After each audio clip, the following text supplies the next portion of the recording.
Olá, alunos, sejam bem-vindos a mais uma aula aqui do canal. Na aula de hoje, a gente vai falar sobre o capítulo 64 da 13ª edição do Guyton, que fala sobre a propulsão dos alimentos no trato gastrointestinal. É um capítulo que basicamente fala sobre o peristaltismo, sobre as ondas peristálticas em cada porção do tubo, sobre o trajeto que esse bolo alimentício vai passar até chegar e se tornar material fecal. Lembrando vocês que se estiverem estudando pela 12ª edição, isso aqui corresponde ao capítulo 63. Antes da gente continuar, lembro vocês que se vocês não são inscritos no canal, se inscrevam. É só apertar o botãozinho de se inscrever aí embaixo e deixem um like no vídeo, tá? Por favor. Às vezes o vídeo tem, 7.000 visualizações. Todo mundo comentando, tem lá, 100 comentários falando que o vídeo foi muito bom e 70 likes. Às vezes tem 70 comentários agradecendo o vídeo e 20 likes. Então, vamos dar um like no vídeo para ajudar na divulgação, tá? Porque isso ajuda muito na divulgação do canal. Quanto mais o conhecimento chega nas outras pessoas, melhor. Certo, então, propulsão e mescla do alimento. Eu já quero falar para vocês que tem parte do slide que está em espanhol, tem parte do slide que está em português, porque eu comecei a fazer o slide em essa aula em espanhol, daí eu peguei o Guyton de novo em português e fui adicionando conteúdo e não me dei conta que estava em outro idioma, que eu fui fazendo em português de novo. Então eu não fiquei para corrigir o material e colocar no idioma certo, tá tudo uma parte de português e uma parte de espanhol, tudo é do Guyton, ok? Algumas coisas são do Silverthorne, umas imagenzinhas eu peguei do Silverthorne, mas basicamente, pessoal, aqui vocês vão perceber que tem slide que está em espanhol e português. Basicamente isso. Vamos começar lá. O livro já começa falando o seguinte, ó, ingestão de alimentos, né? A quantidade de alimento que a pessoa ingere é determinada em grande parte pelo desejo por alimento chamado fome, né? É a fome que faz com que a gente vá e se alimente. Mas também o tipo de alimento que a gente vai querer comer, um docinho, um salgado, um alimento mais seco, um alimento mais líquido, ele se refere ao que a gente chama de apetite. Então, o apetite é que vai determinar se a gente vai comer um alimento doce, um alimento salgado, um alimento seco, um alimento mais molhado ou outro tipo de alimento, como eu quero comer hoje um sushi, eu quero comer hoje um churrasco, né? Então, esse aí já seria o nosso apetite. Então, basicamente, fome é o que faz a gente comer. Apetite é o que faz a gente determinar qual tipo de alimento a gente vai querer comer. E lógico, na parte fisiológica que a gente tem que entender desse processo todo, por enquanto, que é tubo digestivo, a gente tem que falar de mastigação e de deglutição, tá? São os processos que a gente tem que entender por enquanto. Então, vamos lá, ó. Mastigação. Para a gente entender sobre mastigação, pessoal, primeiro vocês têm que entender que nós temos uma arcada dentária que facilita a mastigação. Porque essa arcada dentária ela já foi projetada especificamente para cada uma das porções desempenhar um papel diferente na mastigação. Por exemplo, os incisivos, que eu separei para vocês aqui nessa imagem, eles estão pintadinhos em roxo e eles têm a função de cortar os alimentos. O canino, que vocês estão vendo aqui, né, o famoso dente de vampiro, né, o canino, ele tem a função de rasgar os alimentos. Os pré-molares, que estão pintadinhos em amarelo, eles têm a função de amassar os alimentos e os molares têm a função de triturar os alimentos. Então são as funções que a gente vai ter. Além disso, nós temos que entender que os músculos da mastigação, eles aumentam a força dos dentes. Quanto maior a força de contração muscular, maior será a tensão exercida nessa região e maior será a pressão que nós poderemos cortar, macerar os alimentos. Então aqui, ó, todos os músculos da mandíbula em conjunto conseguem aproximar os dentes com força de até 25 kg nos incisivos, ou seja, na região anterior, e até 91 kg na região dos molares, ou seja, na região posterior, a força de mastigação é muito maior. Okay? Então, na parte posterior, aqui na região dos molares, a força de mastigação é muito maior, né? 91 kg. Quase 4 vezes maior. E esses músculos, eles trabalham como? Como é que esses músculos eles vão conseguir fazer uma força de contração? Por culpa da inervação, pessoal, porque tudo vem de um desejo consciente de eu poder abrir e fechar minha boca e mastigar um alimento. Então, nós temos um nervo que vai trabalhar nessa inervação dos músculos. E o nervo é uma das ramas do nosso nervo trigêmino. Lembrando vocês, o trigêmino é o nosso quinto par craniano e o trigêmino ele tem uma rama sensitiva e ramas motoras. A rama sensitiva, como o nome diz, tem a função de detectar sensibilidade e a rama motora tem a função de gerar resposta, gerar comandos. Aqui nessa imagem nós vamos falar da rama motora, certo? Como vocês bem sabem, o nervo trigêmino, que está sendo representado aqui nessa imagem, eu estou torcendo para que vocês estejam vendo o meu mouse, porque em uma aula que eu gravei o mouse simplesmente sumiu na hora da gravação. Mas nessa imagem vocês estão vendo aqui o nervo trigêmino, ele se divide em ramas, como nós sabemos, trigêmino, né? Por isso que ele tem esse nome, ele se divide em 3 ramas. Ele se divide no nervo oftálmico, no nervo maxilar e no nervo mandibular. Então ele se divide nessas 3 ramas: oftálmico, maxilar, mandibular. E esse nervo mandibular, ele vai se subdividir novamente. Uma rama que vai na região da própria mandíbula, uma rama que vai na região da língua e faz a inervação da língua, e outra rama que vai em direção aos músculos, para que eles possam contrair e fazer o descenso da minha mandíbula. Descer a mandíbula e elevar a mandíbula, ok? Então, esse é meu nervo que vai fazer a função de mastigação.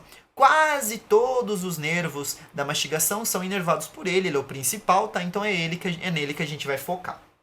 Vocês têm que entender também que nós temos o centro do paladar lá no tronco encefálico que gera comandos para a mastigação acontecer de forma rítmica, tá? Então aqui fala, ó, mastigação rítmica, porque vocês sabem que quando eu estou mastigando alimento, eu faço o quê? Eu fecho a mandíbula, abro a mandíbula, fecho a mandíbula, abro a mandíbula. Então esses movimentos na minha mastigação rítmicos vêm lá do meu tronco encefálico, de áreas vestibulares do tronco encefálico, áreas internas do tronco encefálico, ok?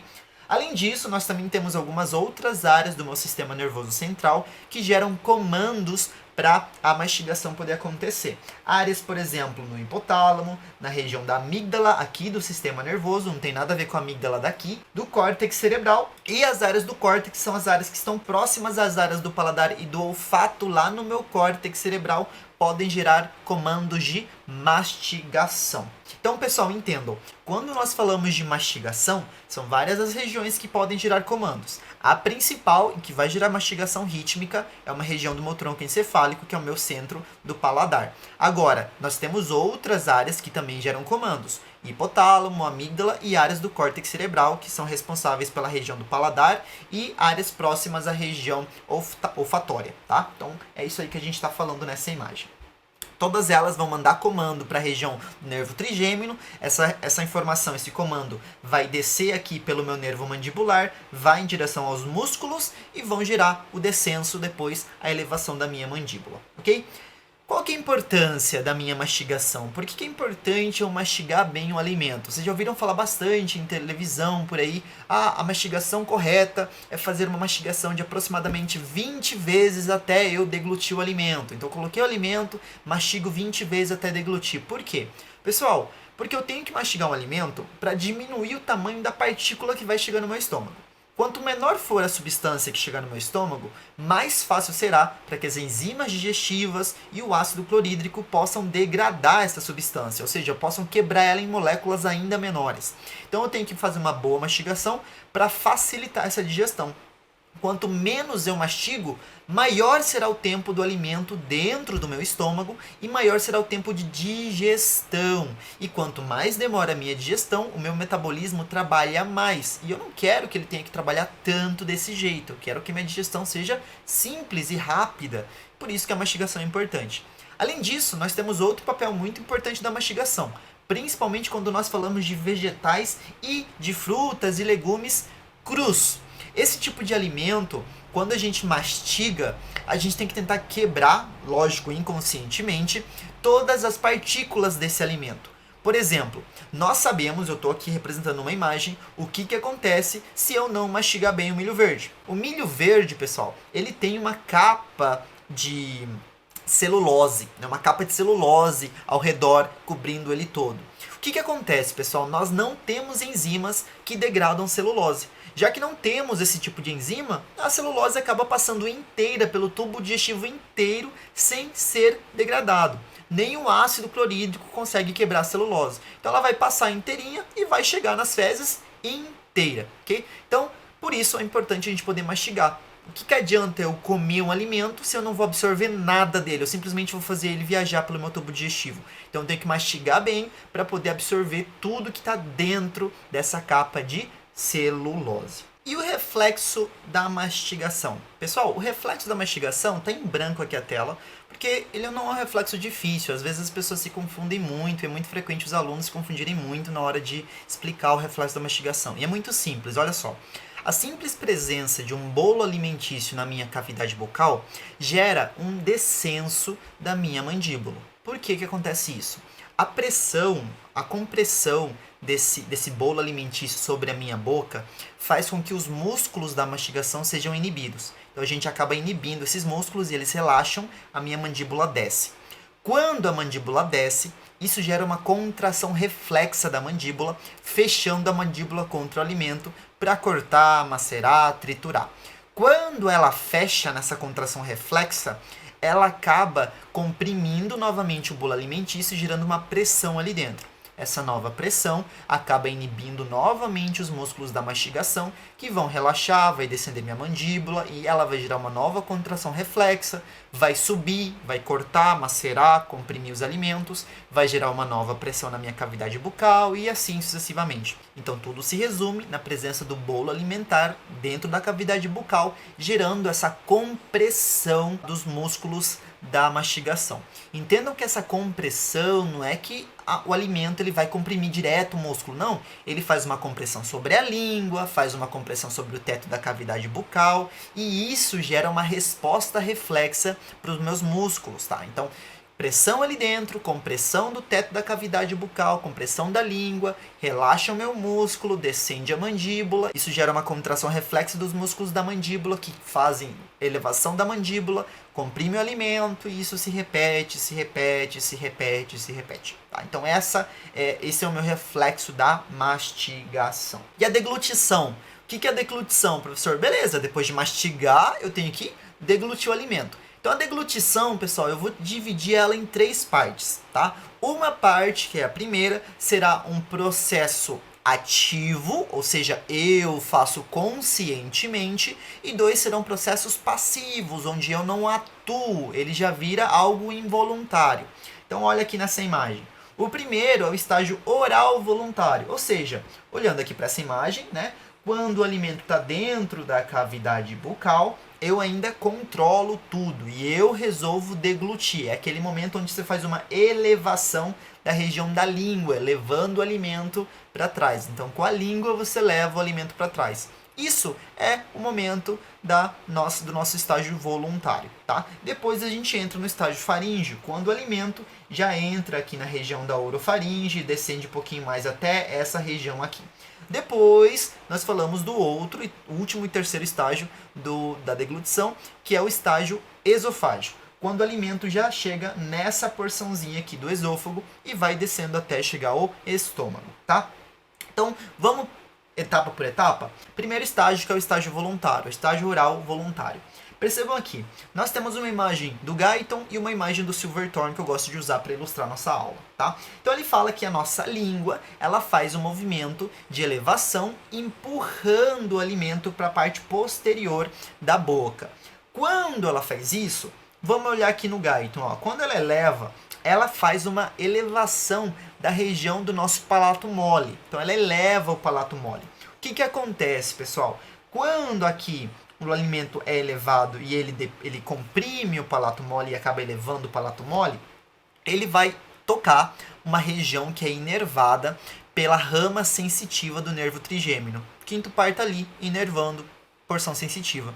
Essa informação sensitiva gera um potencial de ação, leva a informação lá para o centro da deglutição, que nós falamos que estava no nosso tronco encefálico, né? E o tronco encefálico responde essa mensagem. Então, chegou uma informação pelo nervo trigêmino, responde por outros 2 pares cranianos. O nosso nervo glossofaríngeo e o nervo vago. O glossofaríngeo vai inervar uma porção dos músculos da faringe e o vago vai inervar umas porções da faringe e do esôfago. Então, recebemos uma mensagem por culpa da elevação do palato mole. Trigêmino leva a mensagem para o nosso centro da deglutição, gera uma resposta do bulbo e do glossofaríngeo para fazer uma contração dos músculos da faringe e músculos do esôfago. Essas contrações musculares vão trabalhar nas outras fases da deglutição. Entendam por enquanto que nós estamos simplesmente com o alimento elevando o paladar e gerou uma resposta. Nós só temos que citar eles agora porque a deglutição é algo rápido, pessoal. A deglutição é rápida, mas nós estudamos aqui lentamente, né, parte por parte, e não tem como simplesmente falar, elevou o paladar e mandou uma resposta do trigêmino. Não, o trigêmino recebeu uma informação, mandou para o centro da deglutição, que vai gerar comando depois, ok? Então esse aqui é o nosso estágio voluntário. Elevei minha língua e aconteceu esse processo. Beleza. Quando eu entro no estágio faríngeo involuntário da deglutição, eu separei aqui tópico por tópico para a gente poder falar um pouquinho disso aí mais para frente. Então prestem bem atenção, eu vou falar uma vez isso aqui, depois vocês vão poder voltar ao vídeo e ver quantas vezes vocês quiserem, tá? Então olha só, entramos no estágio involuntário, quando o alimento já toca a região da minha faringe, ele já chega na região da faringe, certo?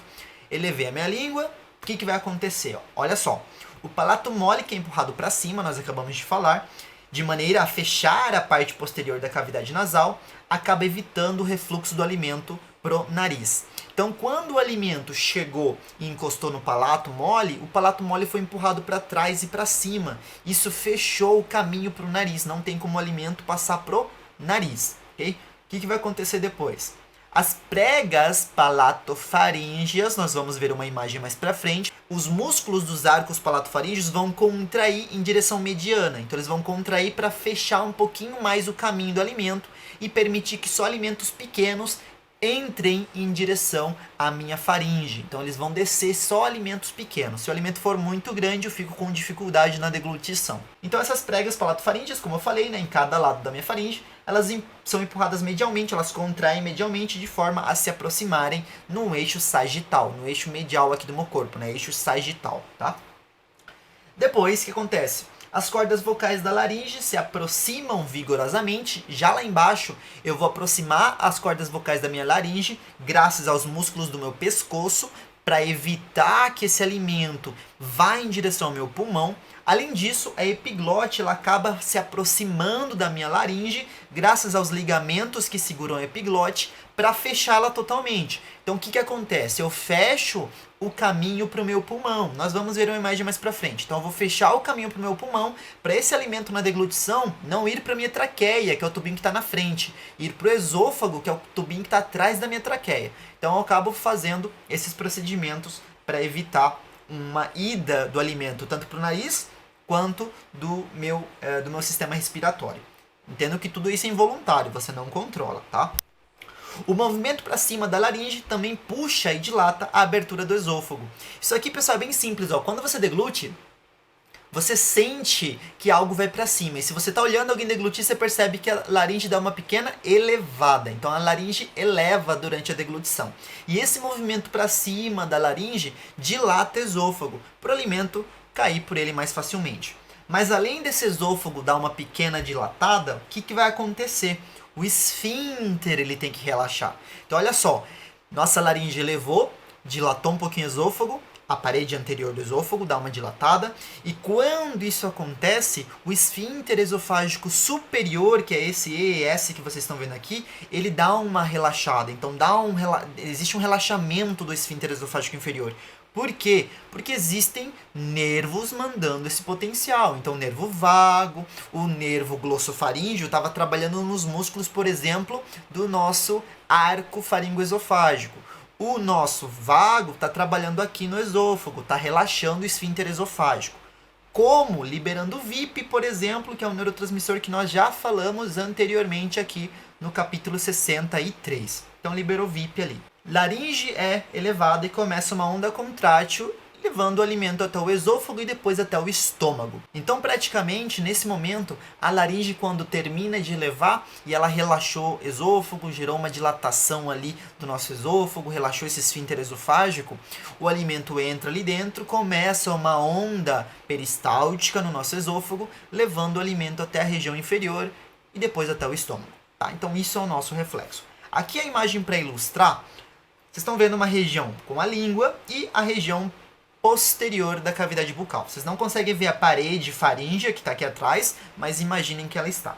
E aqui, pessoal, nós temos o nosso arco palato-faríngeo, tá? Isso aqui é o nosso arco palato-faríngeo e aqui está o outro arco palato-faríngeo. Por isso que ele recebe esse nome, porque ele tem formato de arco, tá? Então você olha ali na região posterior a língua e você percebe esse arco que está aqui. Esse arco aqui seria o nosso arco palato-faríngeo. É ele que contrai em direção sagital, então ele contrai fechando um pouquinho mais a região posterior. Então quando ela fecha, só alimentos pequenos conseguirão passar, por isso que é importante a mastigação também.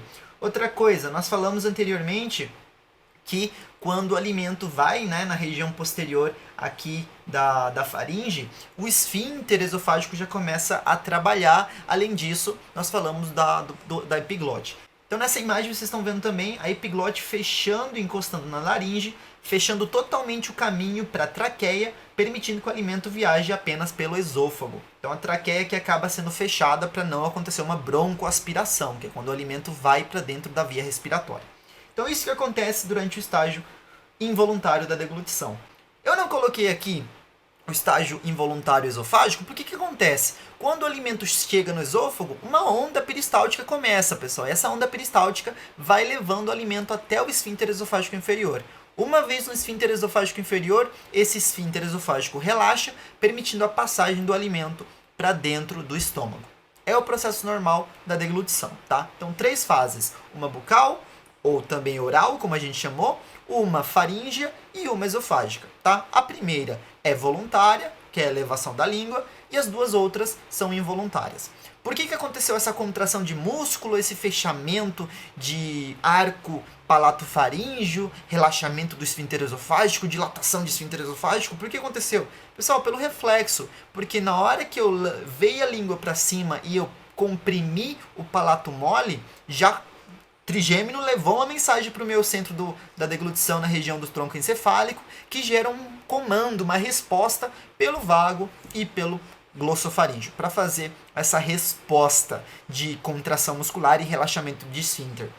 Simples assim, é isso que vai acontecer, ok?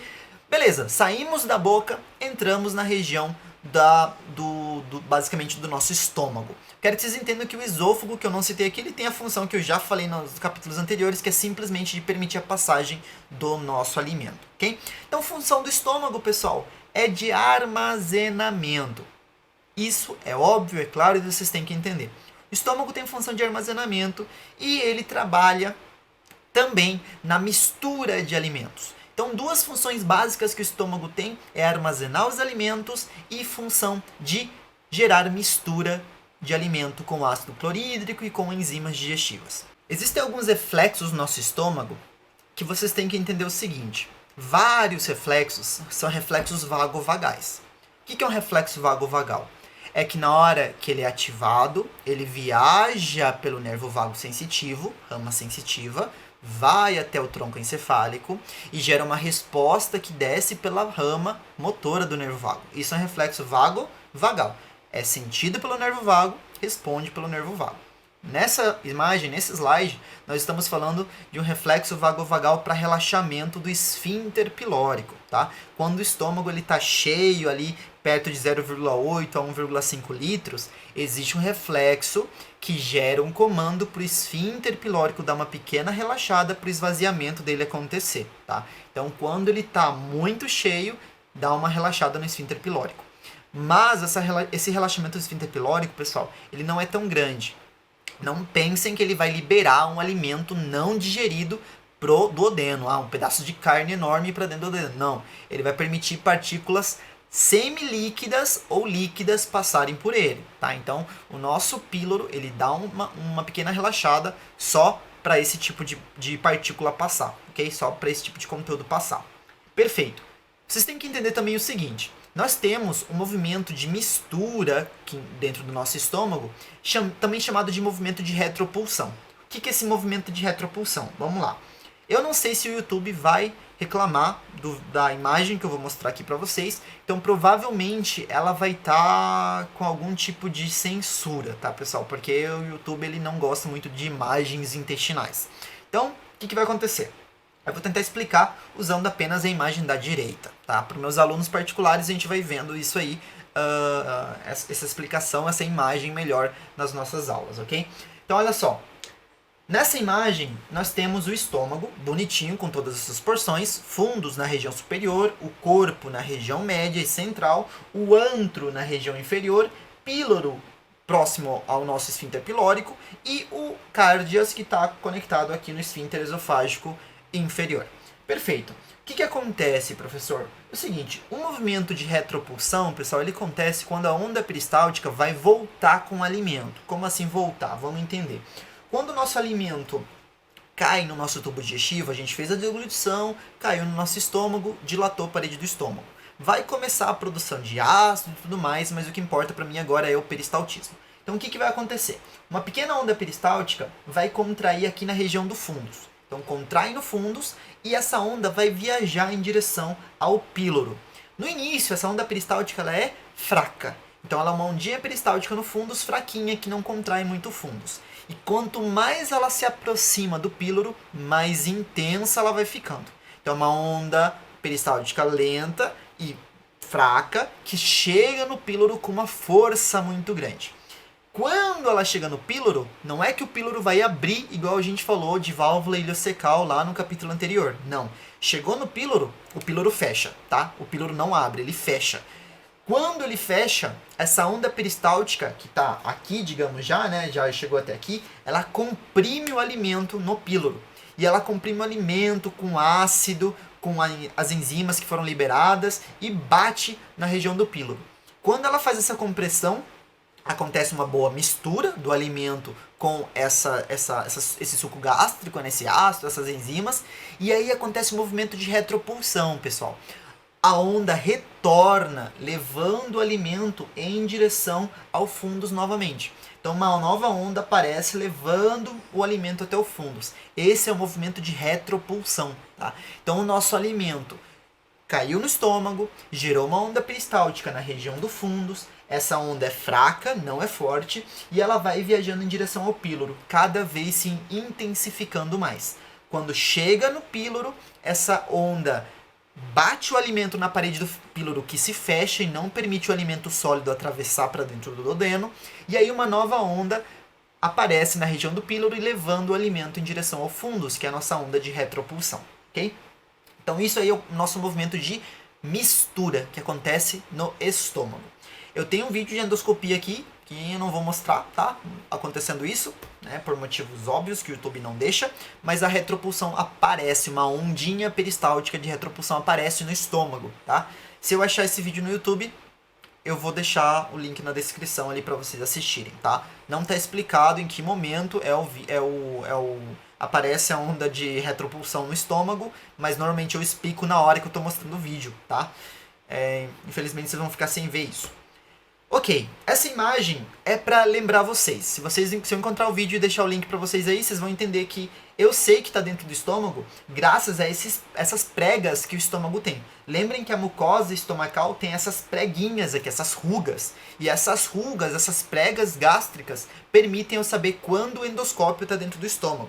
Lógico, quando eu estou fazendo endoscopia, eu sei quando eu estou passando pelo esfíncter esofágico inferior, chegando ao estômago. Mas quando você está só vendo, você não está guiando. Você não sabe o quanto de endoscópio já entrou dentro da via gástrica. Então, eu mostro essa imagem para meus alunos normalmente para falar e para mostrar que essas pregas gástricas que a gente vê na imagem são do estômago, porque olha como o esôfago é lisinho, ele não tem essas pregas gástricas se é um esôfago normal, sem varizes esofágicas, por exemplo. Então ele é um estômago, ele é um tubo bem lisinho, ok? Quimo, todo mundo já sabe o que é quimo, né? Mas vamos deixar aqui bem aberto e bem claro. O quimo, pessoal, é uma substância semilíquida de aspecto meio transparente esverdeado, que nada mais é do que alimento digerido junto com ácido clorídrico. Esse é o nosso quimo, tá? Então, uma pastinha semilíquida com consistência ali na semilíquida e esse aspecto meio transparente esverdeado. É o nosso quimo. Esse quimo, mais pra frente, a gente vai falar que ele vai gerar alguns reflexos. Nós já falamos no capítulo passado de alguns reflexos que o quimo pode gerar, tá? Mas a gente vai falar disso mais pra frente. Ainda no estômago, né?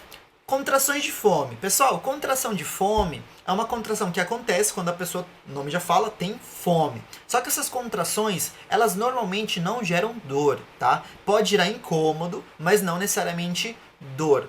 Tem muita gente que confunde sensação de fome, incômodo com dor. Dor é uma coisa, um incômodo é uma coisa totalmente diferente. Então, olha só. As contrações de fome se tratam de contrações peristálticas rítmicas que acontecem no corpo do estômago. Quando essas contrações sucessivas são muito potentes, elas se fusionam uma com a outra e provocam contrações tetânicas contínuas que podem durar de 2 a 3 minutos. Nessa imagem eu trouxe uma imagem lá do capítulo 6 do Guyton, que inclusive eu expliquei no capítulo 6, falando um pouquinho sobre tetanização. Então imagine o seguinte, imagine que nós estamos medindo as contrações peristálticas do estômago. Essa aqui é uma contração e essa aqui é outra contração. São contrações de fome. Só que a pessoa está sem comer há bastante tempo. Então a contração ela vai acontecendo sem parar, numa forma rítmica e cada vez mais frequente. Até o momento que essas contrações se fusionam. Então uma contração antes de começar, já começa a outra. E antes dela terminar ali, outra começa. E antes de terminar, outra começa. E assim sucessivamente. Durante 2 a 3 minutos, as contrações se fusionam e geram uma onda de tetanização. Quando o estômago ele fica totalmente contraído. Óbvio, essa tetanização gera dor. Ok? Então vai gerar uma dor intensa. Então esse é o nosso movimento de contração de fome. Certo?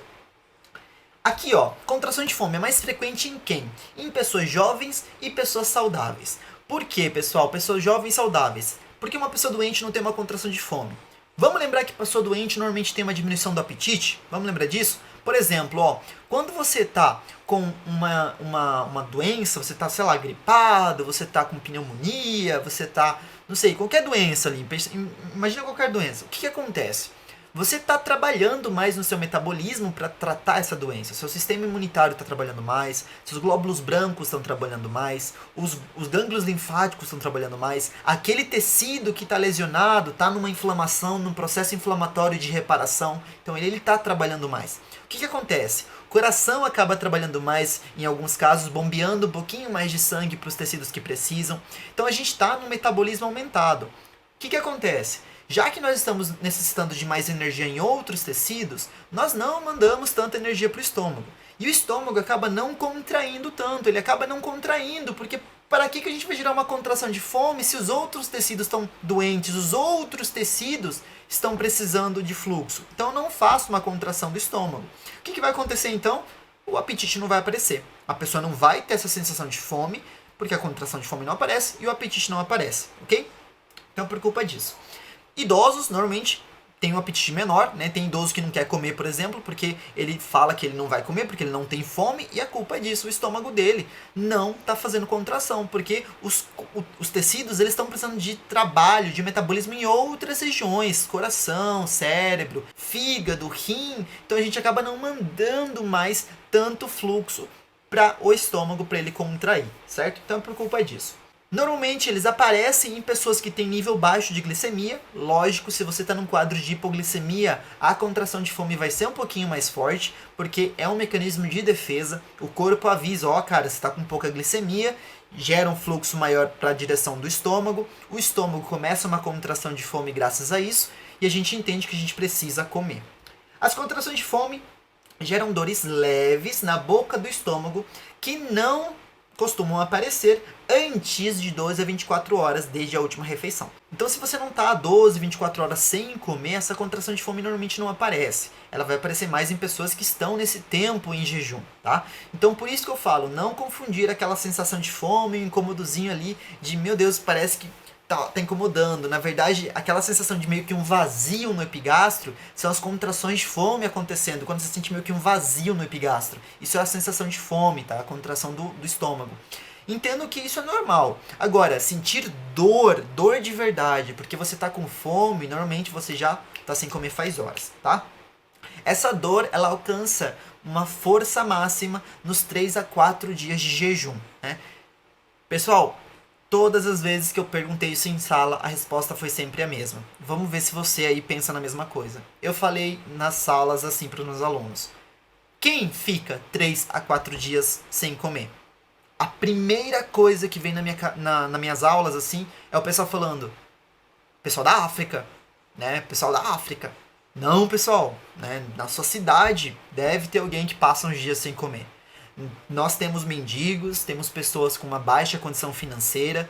Então essas pessoas, elas estão sem comer, estão sem poder comprar alimento, às vezes não recebem ajuda de ninguém, não recebem ajuda do governo e ficam nessa condição sem alimento, sem comida. E a contração de fome vai aparecer com muita força, tá? Eu já vi quadros de paciente no hospital que tá com uma contração de fome intensa na região do epigastro e tem gente achando que ele tá num quadro de início de apendicite, porque a dor começa no epigastro. Então não, você percebe que a pessoa é uma pessoa magra, é uma pessoa que tem aspecto de ser morador de rua e você conversa com ela, pergunta para ela: quando foi a última vez que você comeu? A pessoa vai falar: tô há 2 dias sem comer, tô há 3 dias sem comer. Lógico, a pessoa vai ter um quadro de debilidade, ela vai ter quadro de hipoglicemia e você tem que fazer o quê? Dar alimento para essa pessoa, tá? O tratamento, pessoal, é além do soro glucosado e mandar embora, pô, vamos juntar ali, vamos tentar ajudar o nosso paciente, vamos dar um, não sei, rapidão, fazer uma compra ali de uma cesta básica simples para ele, ou se de repente ele não tiver como cozinhar isso aí, fazer uma comida rápida e entregar para ele, fazer um pedido e entregar para ele. Lembrem que quando a gente está trabalhando com pessoas, nosso intuito não é simplesmente tratar, vou embora e tchau quando terminar o plantão. Não, é ter uma noção também da condição financeira e tentar ajudar os meus pacientes na medida do possível, tá? Na medida do possível, ok? Então, aprendizado extra aqui para vocês. Então, essas contrações de fome, né? É isso que eu tenho para falar sobre elas e vamos indo agora para a região do nosso esvaziamento gástrico.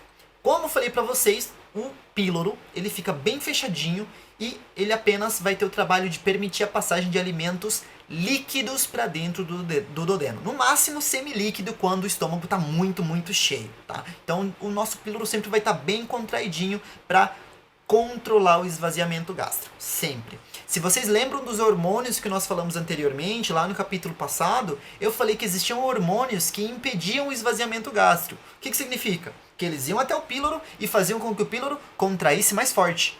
Perfeito! Se o píloro contrai, não esvazia meu estômago. É assim que vai trabalhar, tá? Indo aqui para a parte do esvaziamento, ó. A próxima etapa da digestão, né, logo depois do meu estômago já ter trabalhado e digerido bem esses alimentos, é o esvaziamento do meu estômago. O esvaziamento do estômago, além de ser inibido lá pelos hormônios, ele também pode ser inibido por um reflexo enterogástrico. Então, toda vez que nós falamos de reflexo enterogástrico, nós falamos de reflexos que vêm do duodeno, intestino delgado, até a região do estômago. Entendam bem aqui o que eu vou explicar, pessoal. Ó, quando nós falamos do duodeno gástrico, os livros em geral, eles explicam que por mais que o nosso duodeno, íleo e nosso jejuno possam gerar respostas desse reflexo enterogástrico, a principal porção que vai gerar uma resposta é o duodeno, tá? É a principal porção que gera uma resposta para o estômago. Chegou quimo no meu duodeno, esse quimo ácido vai gerar uma resposta para o meu estômago. Os nervos recebem a informação do duodeno, que está com quimo ali dentro, que distendeu. Essa informação vai para a medula e retorna uma resposta inibindo o peristaltismo do estômago, contraindo ainda mais píloro, fazendo com que o esvaziamento não aconteça mais. Pro duodeno ter tempo de fazer emulsificação do ácido, para liberar a enzima digestiva do pâncreas, para liberar a bile, para liberar bicarbonato pancreático. Então, esse reflexo enterogástrico, que é um reflexo que eu expliquei na aula passada, ele inibe o esvaziamento, tá? E ele acontece por culpa do alimento que penetrou no duodeno, como nós falamos aqui, certo? Fatores que estimulam o esvaziamento gástrico. Então, o que pode estimular, fazer com que o esvaziamento aumente, né? Dilatar o nosso píloro e contrair ainda mais o estômago. Primeiro, o aumento do volume alimentário no estômago. Se passa aquele valor de 1,5 litros que nós falamos, né, de 0,8 a 1,5, o estômago vai gerar ondas peristálticas maiores e o nosso píloro vai dar uma relaxada, tá? 2. a presença de gastrina pelo seu provável efeito motor gástrico. Aí eu trouxe aqui uma imagem da nossa tabelinha e na imagem não fala que a gastrina tem efeito no peristaltismo, não mostra nada. Mas na aula do capítulo 63, eu falei que a gastrina tinha um efeito na contração do nosso músculo do estômago, né, nossos músculos gástricos. Então a gastrina ela trabalha também contraindo o nosso estômago para fazer um esvaziamento. Perfeito. Então, gastrina e volume no estômago. E o que pode inibir o esvaziamento gástrico, professor? Os fatores que inibem o esvaziamento gástrico são em maior quantidade. Então, ó, esses fatores são os seguintes. Grau de distensão do duodeno. Quanto mais o duodeno está dilatado, maior será a força do nosso reflexo enterogástrico para inibir o nosso estômago. Segundo, a presença de qualquer grau de irritação da mucosa duodenal. Porque o quimo é ali e o quimo tá ácido, né? Então o quimo chegou ácido, irritou mucosa duodenal. Ou até a presença de uma úlcera péptica, pessoal.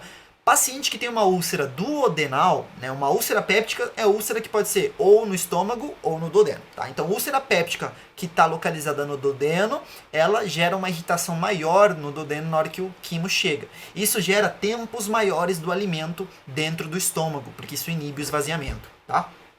Terceiro, o grau de acidez do quimo duodenal. Quanto mais ácido está o quimo, mais tempo o estômago fica inibidão, parado, sem esvaziar. 4. O grau de osmolaridade do quimo. Quando o quimo está muito osmolar, ou seja, ele tem muito soluto, muito concentrado em doce, muito concentrado em sal, muito concentrado em aminoácido, é muito concentrado. O que acontece?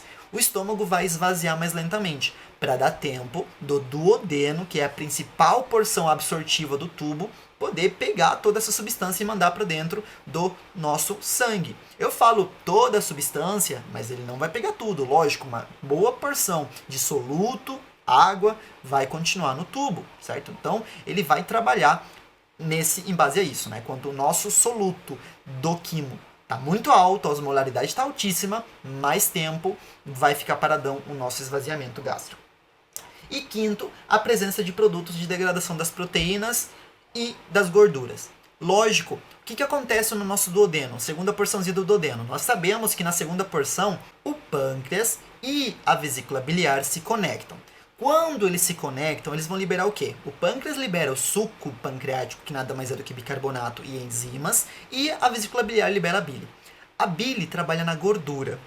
E o pâncreas, ele trabalha liberando essas enzimas em gordura, lipídio e carboidratos. Quando nós falamos de lipídio e proteína, então, quando está muito concentrado no tubo, mais tempo para as enzimas pancreáticas e para a bile trabalharem em cima dessas substâncias. Então a gente fica com elas paradonas ali por mais tempo para trabalharem, poderem quebrar essa gordura, quebrar as proteínas. E por isso o estômago tem que ficar parado, ele tem que ficar com esvaziamento inibido para dar tempo da bile e da secreção pancreática trabalharem, ok? Então esse é o motivo do nosso esvaziamento gástrico acabar gerando um reflexo enterogástrico. Então reparem, todos esses fatores geram reflexos enterogástricos, tá? Não existem outros fatores que podem gerar. Ah, professor, e quem que vai trabalhar mais no reflexo enterogástrico? Normalmente é a liberação de CCK, pessoal. CCK é um hormônio, né? Colecistocinina. É um hormônio que ela é liberada normalmente quando o pH está ácido, quando tem proteína gordura na região do intestino delgado. Quando isso acontece, reflexo enterogástrico vai acontecer. Então percebam uma coisa. Que região nós temos que liberam CCK? Intestino delgado, duodeno, jejum e ilho, onde tem células I. Essa CCK, pessoal, só onde tem célula I ela vai ser liberada. Ou seja, quando o alimento está nessa região de intestino delgado, vai liberar a CCK. Se o alimento não está ali, o alimento está em outra porção do tubo, não libera a CCK. É simples assim, tá? Então, chegou nessa porção do tubo, vai liberar a CCK gera o reflexo enterogástrico e o esvaziamento gástrico fica bloqueado. Qual é a principal região do tubo que vai liberar CCK? Duodeno, tá? Porque a gente já falou que é onde chega primeiro o alimento no intestino delgado e onde mais vai liberar CCK para uma resposta maior e mais rápida e mais intensa, certo? Sinais hormonais, além da gastrina, da CCK, nós temos a insulina também, que se liberam depois de uma comida e podem estimular a motilidade intestinal. Olha só que legal, a insulina, além do papel dela de armazenar glicose nas células, ela também consegue fazer uma movimentação intestinal. Então, a nossa insulina movimenta o tubo digestivo para facilitar todo o trajeto, né, toda a onda peristáltica para levar o alimento adiante. Por que ela faz isso, professor? Já que ela foi liberada, logo depois que o alimento chegou até o meu duodeno, nós aceleramos um pouquinho, tá? Bem entre aspas aqui, não é que vai passar rápido o alimento, não. Nós damos uma aceleradinha no nosso tubo digestivo só para a absorção ser maior, tá? Então, para fazer um bom contato com o alimento. Então, a gente absorve mais facilmente assim. Lógico, a gente não quer que aconteça uma hipoglicemia no sangue, então a gente faz uma absorção maior, né, graças à insulina fazendo contrações no tubo, e aí a gente absorve, coloca a glicose no sangue, armazena a glicose que acabou de ser absorvida nas células de novo, graças à insulina, tá? Secretina e glucagon inibem a motilidade do intestino delgado. O glucagon, liberado quando o paciente está ali em hipoglicemia. O intestino está vazio, libera glucagon, o glucagon começa a liberar essa glicose para o sangue, pega das células e leva para o sangue. Nós não queremos que o intestino comece a gerar contrações com essa glicose que acabou de ser liberada, senão não vai adiantar de nada eu mandar para o sangue inteiro, tentar gerar uma glicemia normal de novo e o meu músculo intestinal vazio, sem nada, começar a trabalhar ali por culpa do meu glucagon. Então ele inibe o peristaltismo, tá? E o GIP, né, o peptídeo inibidor gástrico, ele tem funções também como, por exemplo, inibir a motilidade gástrica, tá? Ele também é um hormônio.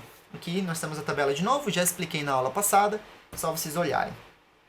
Ok, movimentos de segmentação do intestino delgado. Pessoal, isso aqui é só para ver os tipos de movimentos de segmentação, tá? Não vou ficar lendo um por um, nós temos ali o espaçado regularmente, espaçados irregularmente, etc, etc. Então, isso aqui são os movimentos que o intestino delgado faz, tá? São os movimentos do intestino delgado e é isso. Não tem nada de muito na movimentação do intestino delgado. O que tinha de especial para a gente falar sobre essa parte é sobre os reflexos, tá? Os reflexos enterogástricos, por exemplo, e os reflexos de distensão. Vocês sabem que as ondas peristálticas no intestino delgado, elas vão acontecer principalmente graças a uma distensão. Vai ter uma grande distensão, uma onda peristáltica vai aparecer. E é basicamente isso. Agora vamos para o intestino grosso, cólon, tá? Quando nós falamos de cólon, pessoal, nós temos que lembrar da válvula ileocecal, tá? Que é uma válvula muito importante. A gente sabe já como essa válvula vai trabalhar. Ela é uma válvula de passagem unidirecional, tá? Então, olhem aqui nessa imagem. Quando nós temos o quimo que vai passar para dentro do meu cólon, e eu vou chamar de já material fecal, tá? O que vai acontecer? Esse nosso quimo, ele vai dilatar a região do ilho terminal. A dilatação dessa região começa a gerar uma liberação de VIP nos músculos da válvula, que vão fazer uma vasoconstrição. Nós já falamos isso na aula passada. Isso vai relaxar o esfíncter da válvula, vai abrir válvula. O material vai ser propulsionado em direção ao cólon. Quando esse conteúdo entra no cego, a pressão no cego aumenta. Essa pressão do cego que aumenta vai fazer com que os lábios da válvula, que são esses lábios aqui, se fechem. Então a pressão ali dentro do cego aumentou a pressão aqui dentro, né? Essa pressão aqui aumentou, válvula fecha na direção do nosso ilho. Então ela vai fechar, impedindo o retorno desse material para dentro do intestino delgado. Porque nós não queremos que as bactérias que vivem no intestino grosso entrem no intestino delgado para evitar uma infecção, tá? Então a gente não quer que isso aconteça, porque são bactérias, as floras ali são diferentes, tá? Então a gente não quer que isso aconteça. Perfeito. Que mais? Nós temos outro tipo de movimentação. Essa aqui é uma imagem da válvula de novo, né? Que os lábios da válvula, quando ela relaxa, o conteúdo passa, e quando o conteúdo já chega aqui, a válvula fecha, tá? Por culpa da pressão que aumenta. Perfeito. Vocês têm que lembrar do apêndice que está ali dentro, mas não tem função do apêndice na parte de movimento peristáltico, então a gente não vai entrar e falar dele.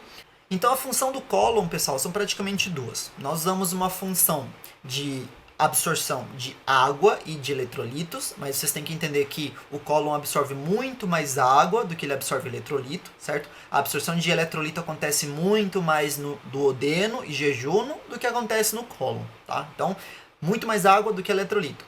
A porção mais proximal do cólon, ou seja, cego, cólon ascendente e metade proximal do cólon transverso, absorvem bastante água e eletrolitos. A porção final do cólon é praticamente função de absorção de água. O cólon também tem uma função que é de armazenamento. A diferença com o armazenamento do estômago é que o armazenamento do estômago é para bolo alimentar e o cólon é para armazenamento de fezes. Então essa é uma diferença que existe entre os dois, tá?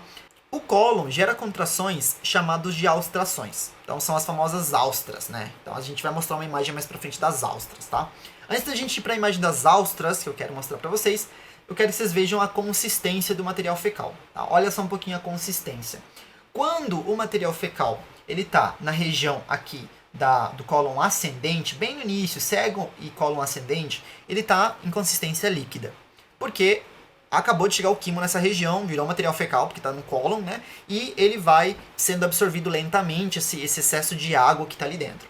E aí ele vai se tornando uma substância semilíquida. Depois ele vai na região do cólon transverso em formato de, ele fala papilha, que seria um formato mais pastoso, uma papinha, tá? Não associe isso com comida, mas é o formato que ele vai ficar. Depois ele vira uma massa semi-mole, semi-blanda seria uma massa quase mole, tá? Uma pastinha um pouquinho mais sólida.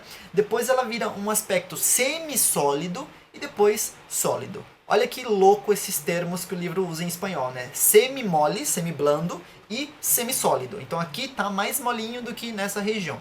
Onde que eu quero chegar, pessoal? Quando vocês percebem um paciente que está usando uma bolsa de colostomia, então estou recebendo um paciente com bolsa, vou olhar esse paciente, vou avaliar esse paciente, peguei um plantão que eu tenho que avaliar esse paciente, eu vou perceber a consistência do material fecal dentro da bolsa de colostomia, graças ao lugar que ela se encontra. Se ela se encontra na região esquerda da cavidade abdominal, provavelmente nós temos ela conectada no cólon descendente. Isso significa que a consistência tem que ser mais sólida, a massa tem que ser mais sólida, a gente percebe que é mais sólido. Quando ele está na região direita da cavidade abdominal, a consistência é mais líquida, certo? E isso, pessoal, vai depender de quando que vai ser um do lado esquerdo ou do lado direito? A pergunta que sempre meus alunos fazem. Pessoal, depende da lesão. Nós estamos falando, por exemplo, de uma ferida por arma branca, por exemplo, o que aconteceu com o Bolsonaro, né? Uma ferida por arma branca. Se a ferida tivesse acontecido aqui, né? Não foi, mas se tivesse acontecido aqui, aonde que seria o lugar ideal para colocar a bolsa? Aqui. Você vai pegar a parte do tubo que foi cortada, essa partezinha vai colocar na cavidade abdominal, na parede abdominal, e vai colocar a bolsinha ali para coletar tudo que chega pelo intestino. E essa porção, ela vai, né, parar de receber o conteúdo. Ah, a lesão foi aqui? Então é aqui que vai ficar a nossa conexão. A gente vai pegar essa porção mais proximal, vai conectar na parede abdominal e é ali que vai despejar o conteúdo. Então vai ser mais líquido, depende da região da lesão, ok? Então tenham isso em mente.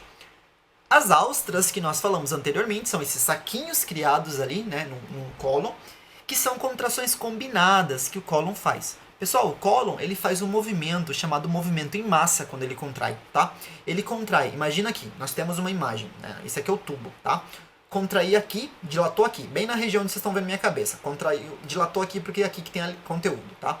Cólon contrai na região oral, na região mais proximal, contrai na região distal e leva o conteúdo assim. É o que a gente chama de movimento em massa, tá? Contração em massa, onda peristáltica em massa. Cólon faz essa movimentação. Graças a essa contração conjunta de anéis viajando, as austrações são formadas, tá? No nosso cólon. Então, culpa dessas austras que o cólon vai fazendo. Nessa imagem aqui, ó, isso aqui eu já expliquei, propulsão e mescla, é o que o cólon faz, tá? Esses movimentos que o cólon costuma fazer. E o movimento em massa, né, é nesse slide aqui é onde ele explica sobre essa contração do cólon. Então o cólon consegue fazer essa pequena contração e levar o alimento à frente. O cólon também tem uma pequena contração onde ele faz isso aqui, tá? Ele não tem trabalho só de fazer isso aqui, ele também faz umas contrações assim, para entrar em maior contato com as fezes. Então, o cólon tem movimento de massa, que a gente pode chamar de movimento de propulsão em massa, tá? Então, as contrações dele podem ser contração de propulsão em massa e movimento de mistura e absorção, que é esse movimento aqui, tá? Movimento de mistura e absorção do cólon. Mas para finalizar, nós temos o reflexo da defecação, tá? Então, o que acontece? Ó, o reflexo da defecação, pessoal, acontece quando o material fecal ele já chega no final do sigmoide, próximo ao reto. Olha só, o material fecal está viajando pelo cólon descendente. Chegou na região final do sigmoide, ele já começa a dilatar a região final do sigmoide e dilata reto. Quando o material fecal chega nessa região, ele vai gerar um reflexo. O reflexo é o seguinte: nervos sensitivos, tá? Simpáticos, recebem essa informação, entram pela parte posterior da medula espinhal, que nós falamos tanto já na parte de neuro, né? Região posterior da medula espinhal, cornetes posteriores da medula. Então, nervos sensitivos levam essa informação. Informação do que, professor? Distensão. Tá? Distendeu parede, informei a minha medula espinhal. O que vai acontecer? Rapidamente, esses nervos sensitivos já fazem sinapse com os nervos motores que estão na parte anterior da minha medula.